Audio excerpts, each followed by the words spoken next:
welcome to May, the Can-Do Meetup for May. The topic, decluttering your mind. Here's the deal. When we have clutter, we have uncertainty. When we have uncertainty, we have what? Anxiety. So that's why clutter, and especially in the mind, is so destructive, because we just feel this anxiety, like, I don't know what to do first. I don't know what to do second. I'm so overwhelmed. So this month we're talking about decluttering the mind. We're going to start with a short story. You'll never look at potatoes the same way again. And then we're going to go into quick small groups, and then we've got some great tools. So when you're feeling that way, that you just don't know where to start or you're overwhelmed, of course, we're going to give you some practical tools that you can make your own and have some tools to go forward. Is that a good, reasonable May agenda? Yeah, man, let's go. So it's the story of Grocery Town. Look at this, where all the food lives. And it started, this is you, as the potato. And the potato started to go rotten, started to get those little growths. Then it started to get the little splotches. You know how it gets soft and mushy. And it's because we didn't raise our hand and say, hey, can I get rotated closer to the radishes? That I'm not going to be as effective in this environment, or I'm overwhelmed. I need help. I need to declutter. So the story of the potato means you're going to turn into a potato, a rotten, stinky potato that's going to, well, what happens when you have a rotten potato? Are you setting yourself up for 2 or 3? Usually, because that rot just kind of moves right through the crisper. So today we're going to imagine ourselves as the potato, raising our hand and saying, I don't want to go rotten. I don't want to be a rotten potato. So let's go.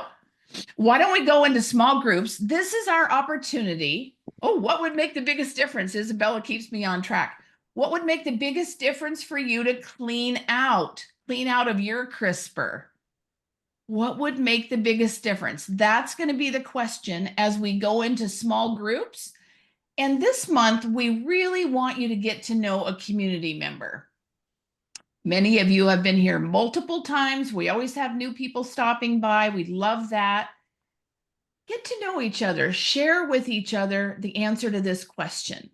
What would make the biggest difference for you to clean out?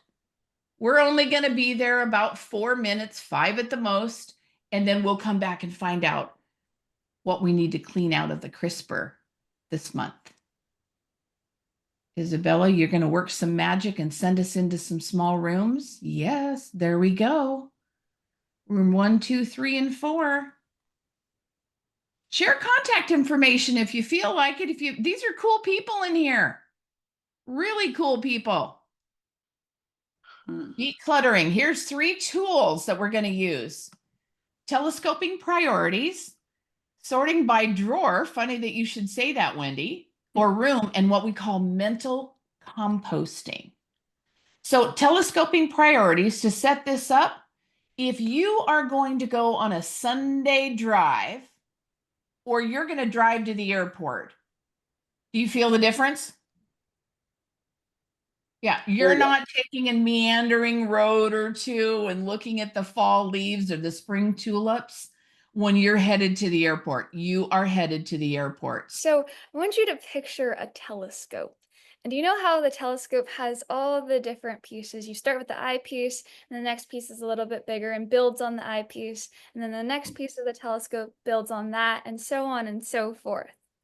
So that's how we can think of how we can arrange our priorities.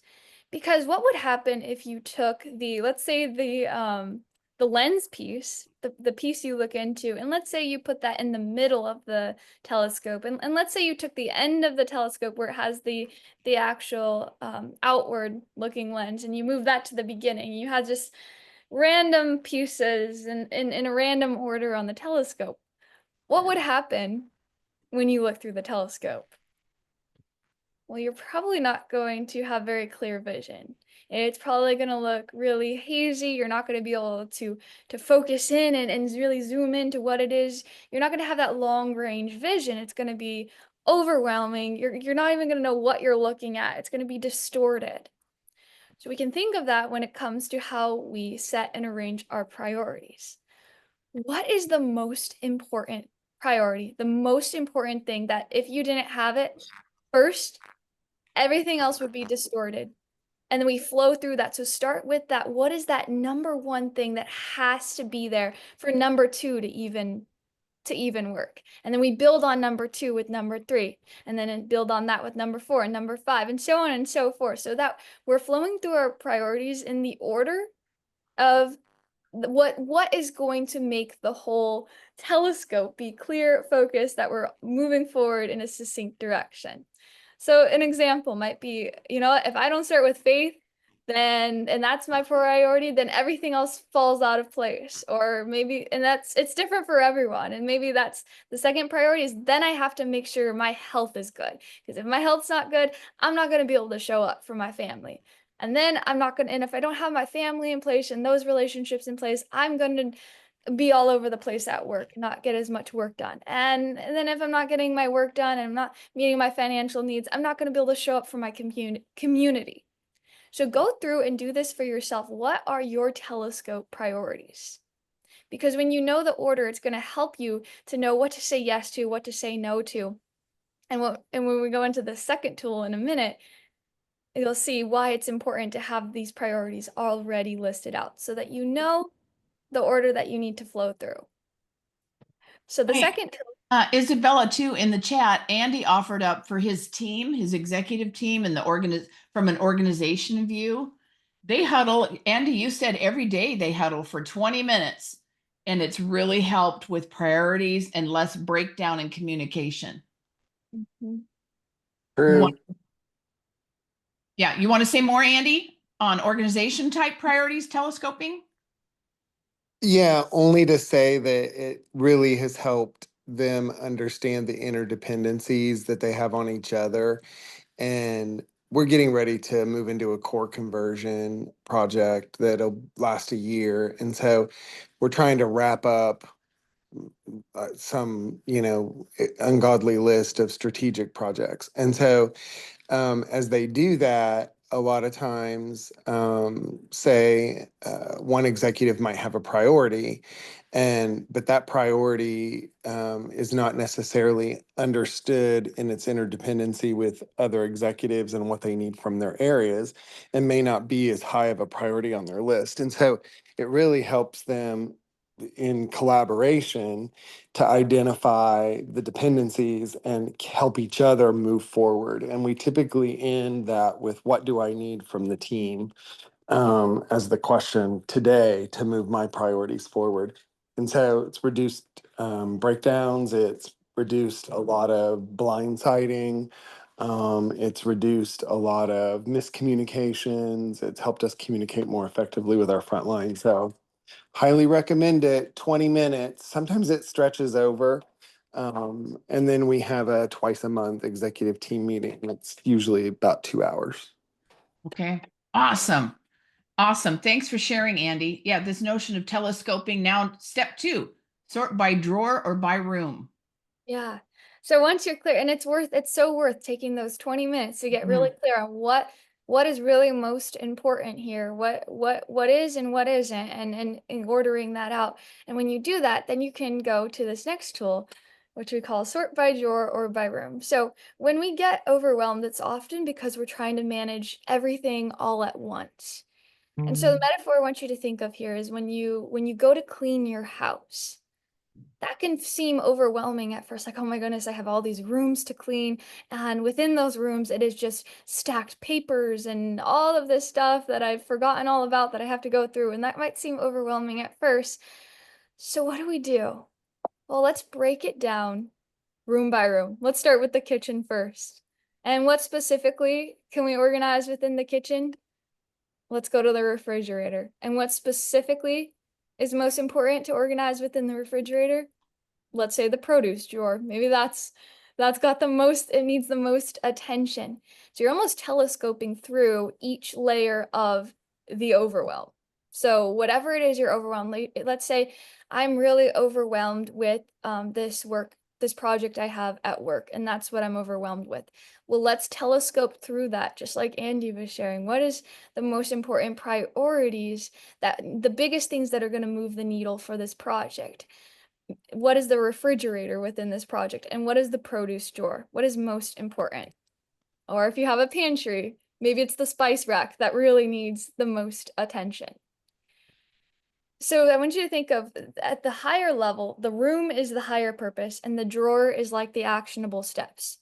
And sometimes when they're in this cloud of, oh my goodness, I have so much, everything's stressing me out, everything's overwhelming me, that's when we want to chunk down and ask, what specifically is overwhelming you? What exact part do you need to focus on? Because likely you don't need to focus on every single part of the whole picture. So finding those parts, that the drawers, the spice rack, the produce drawer, the specific parts that really require those next tiny actionable steps. And sometimes we get overwhelmed because we have so many drawers and spice racks and to-do lists, and we might have a list of 57 things that we've got to get done today, and that might be where the overwhelm is coming from, when we're too much in the detail, we're too much in all the actionable steps, that we almost need to chunk back up to the higher purpose of what are we really trying to achieve here with these tasks. And looking at those tasks, what category, what priority does it really belong to? Because when our brains can really hold and organize 7 pieces of information.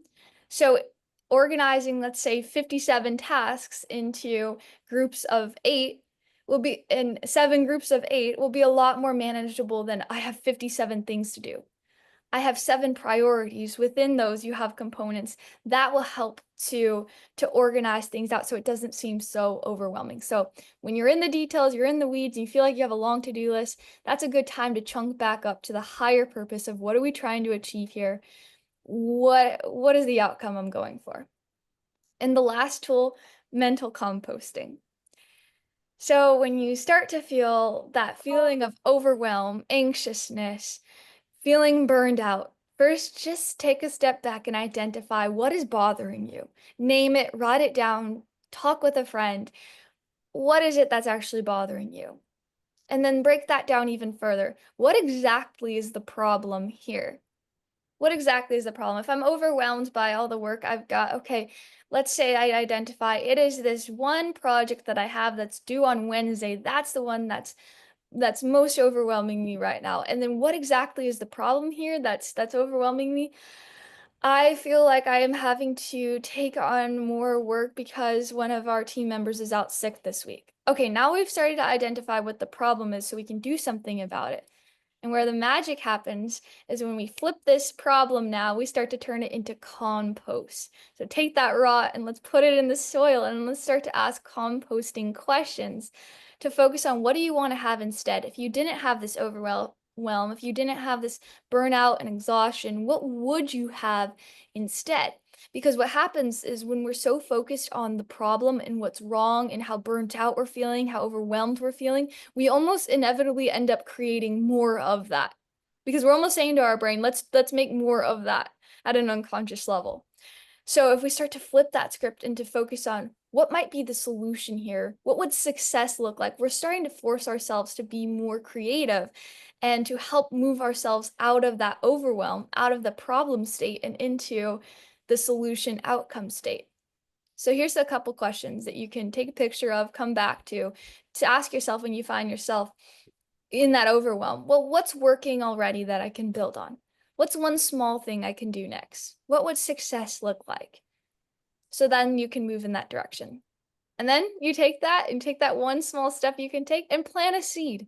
Just take that one step, that one action. If we go back to the example of the work project and the team member that's out sick, you could say, well, what's working already here on this project? Well, I've gotten the research done. I've already talked about with the client. I know what needs to happen. How could I build on that? What's the very next thing I can do to build on that? Well, let me put it together into a proposal. I'll just take that one step and then we'll go from there. So just plant that one next seed. And that is how you take rot and you turn it into mental composting to move you in the direction you want to go. Mental composting. It's a great visual, isn't it? Yeah. Here's one final thing to remember for this month before we talk about what's on deck for Can-Do meetups. People may ask you to do things, but it's your list. It's your mind, it's your list, and it's your decision. So just remember that you have lots of input, but a lot of mind clutter comes from ourselves. We're doing it to ourselves. So trying to use these tools in telescoping, figuring out what drawer, and mental composting.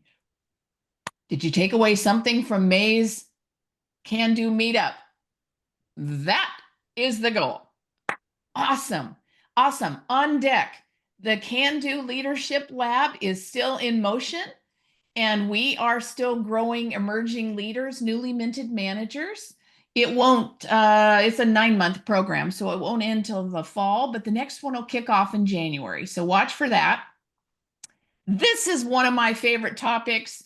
June 2nd. Does my butt look big? How to avoid asking awkward questions.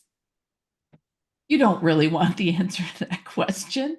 So we're going to talk about the art of asking the right questions and avoid these awkward questions. That'll be for June 2nd at 7:30. I think Isabella has a cool new way to sign up. We're still trying to figure out the best and easiest way to get through corporate firewalls and put it on your calendar. So I think you've got a Zoom link that you're going to drop in there, Isabella. You Yes. probably already did. So if you go to that link, it will take you directly to sign up for the next meeting. And I want to shout out Chance for this idea. So thank you, Chance, for helping us to make improvements and make the meetups even better. All right, there's your 30 minutes, team. We will see you June 2nd. Have a great month.